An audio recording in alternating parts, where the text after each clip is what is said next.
मऊगंज जिले के शाहपुर थाना क्षेत्र के गड़रा गांव में शुक्रवार को उस समय सनसनी फैल गई जब एक बंद कमरे से एक ही परिवार के 3 लोगों के शव फांसी के फंदे से लटकते हुए मिले।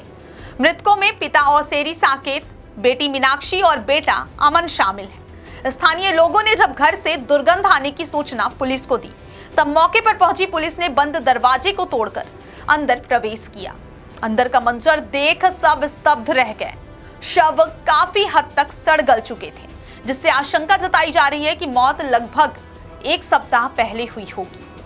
घटना की गंभीरता को देखते हुए कलेक्टर, एसपी और आसपास के थानों से भारी पुलिस बल मौके पर पहुंचा। मृतकों के शवों को पीएम के लिए संजय गांधी अस्पताल की मोर्चरी में भेजा गया, जहां आज उनका पीएम कराया जा रहा है। आईजी रीवा जोन गौरव राजपूत ने बताया कि प्रथम दृष्टया यह मामला पारिवारिक कारणों से आत्महत्या का लग रहा है, लेकिन पोस्टमार्टम रिपोर्ट आने के बाद ही वास्तविक कारण स्पष्ट होंगे।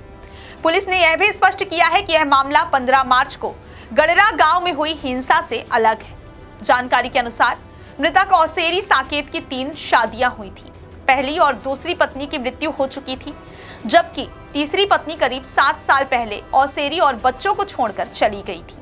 तब से औसेरी अपने 2 बच्चों के साथ अकेले रहकर सिलाई का काम कर जीवन यापन कर रहा था। घटना स्थल पर पहुंचे पूर्व विधायक सुखेंद्र सिंह बन्ना ने प्रशासन पर गंभीर लापरवाही का आरोप लगाते हुए सीबीआई जांच की मांग की है।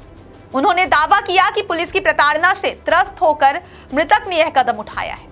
बन्ना ने आरोप लगाया कि घटना के बाद पुलिस ने शवों को आनन फानन में उठवा लिया और परिजनों का इंतजार नहीं किया। बहुजन समाज पार्टी के पूर्व प्रदेश अध्यक्ष पंकज पटेल ने इस घटना को लेकर प्रदेश सरकार और प्रशासन पर सवाल उठाए हैं।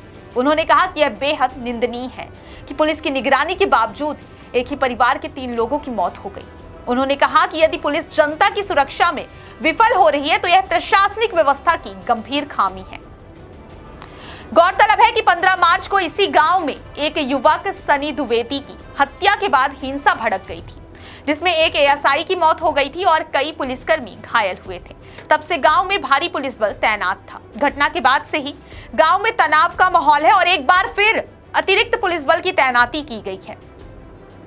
परिजन, स्थानीय नेता और समाज के लोग इस हृदय विदारक घटना की उच्च स्तरीय जांच की मांग कर रहे हैं। अब पीएम रिपोर्ट के बाद ही इस घटना के वास्तविक कारण स्पष्ट हो पाएंगे। कल गड़रा में 3 डेड बॉडियां मिली हैं। उसका पोस्टमार्टम होने के लिए यहाँ रीवा लाया गया है, जिनका पोस्टमार्टम चल रहा है। कितने लोग थे? 3 लोग थे। कौन कौन? एक औसेरी लाल है, उसके एक बच्चा है और एक लड़की है। कब मिली? सूचना कल सुबह मिली थी 11 बजे और उसके बाद कार्रवाई चालू है। तो अभी परिजन उनके आए हुए हैं कि आप? परिजन अभी वहाँ थे गांव में, अभी यहाँ नहीं आए हुए हैं। पोस्टमार्टम बिना परिजनों के पोस्टमार्टम हाँ पुलिस करवा रही पोस्टमार्टम। परिजनों की सहमति? हाँ, परिजनों की सहमति है। ये क्या प्रशासन के अभिरक्षा में हो रहा है? पोस्टमार्टम तो पुलिस ही करवाती है। नहीं, अंतिम संस्कार भी? अंतिम संस्कार इसके बाद अंतिम संस्कार वहाँ गांव में उसका होगा।